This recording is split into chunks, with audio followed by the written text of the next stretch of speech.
Across Canada, there are places where distance isn't measured in minutes, but in absence. Drive far enough north or far enough off the main highways, and you begin to notice something shift. Gas stations appear less often, houses sit farther apart, roads narrow, then disappear entirely. In some of these communities, there are no roads at all. In others, the connection exists, but only for part of the year. Canada is one of the largest countries on Earth, but most of it remains empty.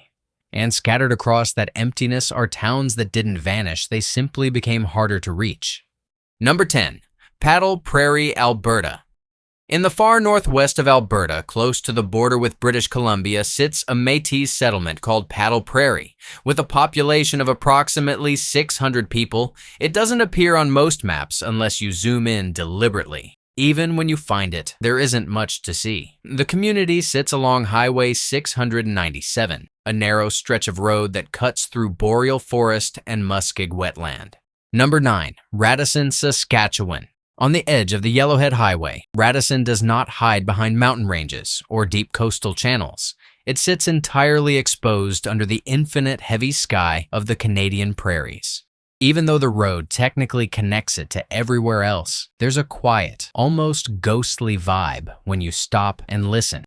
It's the kind of silence you find in a place that used to buzz with the noise of a huge farming boom, but now it's mostly just the wind whistling through the old grain elevators. From the window of a car, Radisson looks like a quick blip in the wheat fields, a little island of old brick, dust, and gray wood.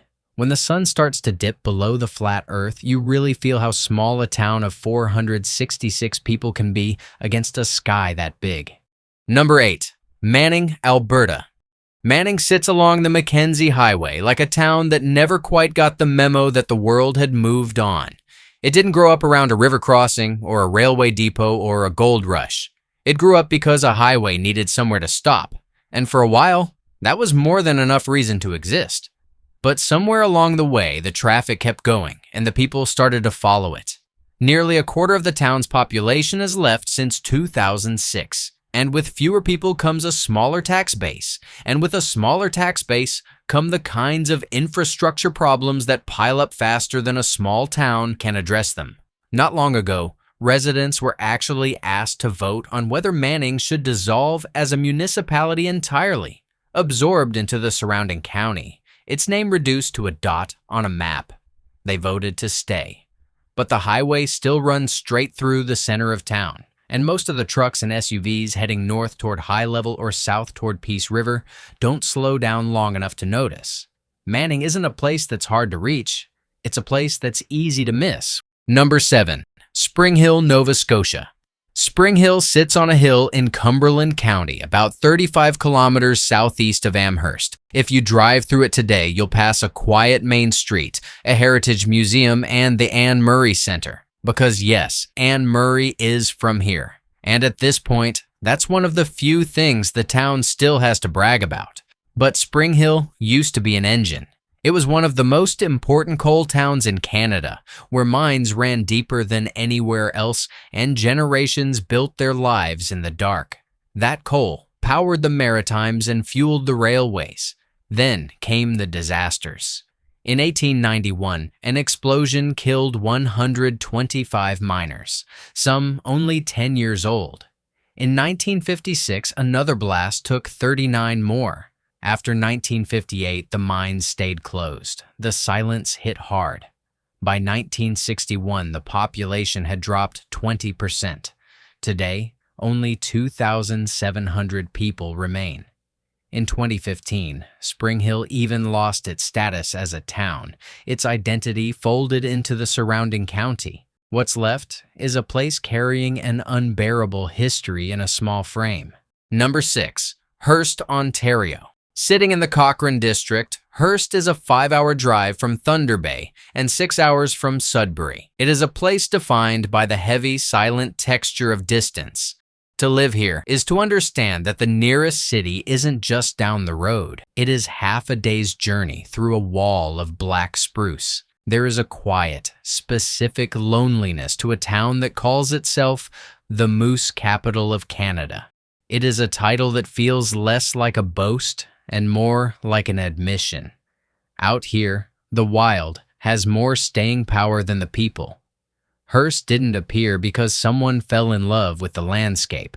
It was built in 1913 as a divisional point for the railway. It was never meant to be a destination, only a place to service engines and rest crews before they moved on to somewhere more important. Number 5. Lynn Lake, Manitoba. Lynn Lake, Manitoba sits at the end of Highway 391 in the far northwest of the province. And when we say the end, we mean it literally. The highway stops here. There is no road that continues beyond it, no next town to drive through to, no reason to keep going unless Lynn Lake itself is where you were headed. The town was built entirely around nickel. In the early 1950s, when a major deposit was discovered nearby, the mining company didn't just open a mine, they physically moved an entire town to service it. By 2021, fewer than 600 people remained. Then, in the spring of 2025, wildfires swept through the region, and Lynn Lake was evacuated. Just as residents were allowed back, a second unrelated fire forced them out again. Most people hadn't even gotten out to see the destruction yet. The whole community had been gone all summer. Number 4. Murdochville, Quebec.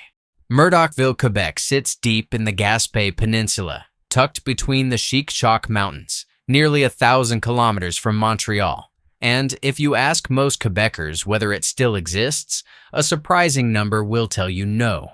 That particular kind of loneliness, being erased from the mental map of your own province while you're still standing there, is something Murdochville knows better than almost anywhere else in Canada. Established in the early 1950s, Murdochville wasn't just a mine. It was a purpose-built society, carved into the Gaspé wilderness.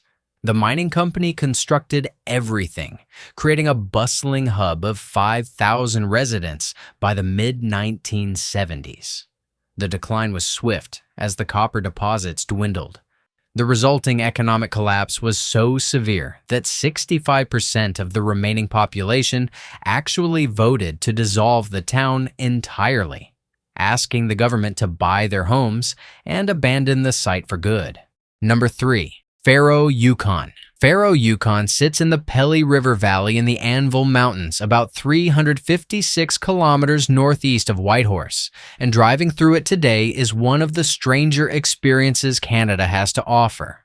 The streets are wide, designed for a much bigger town, and today, fewer than 500 people live inside all of that space, rattling around in a town that was engineered for thousands, like a family of 4 in a hockey arena.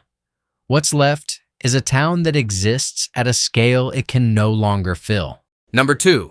Nain, Labrador. Nain, Labrador sits at the top of the Labrador coast where the Torngat Mountains drop straight into the Labrador Sea. And if you want to get there, you have exactly one option. One airline, one route with no road access. There has never been a road, and there is no plan for one. For most Canadians, Nain doesn't exist in any practical sense. It doesn't appear in the mental map of the country the way other remote places do. It sits beyond the edge of the highway system, beyond the ferry route that stops running when winter arrives. Families reported skipping meals in 2024, not because of a disaster, just because of geography. And yet, inside all that distance, life goes on. Number 1. Cobalt, Ontario.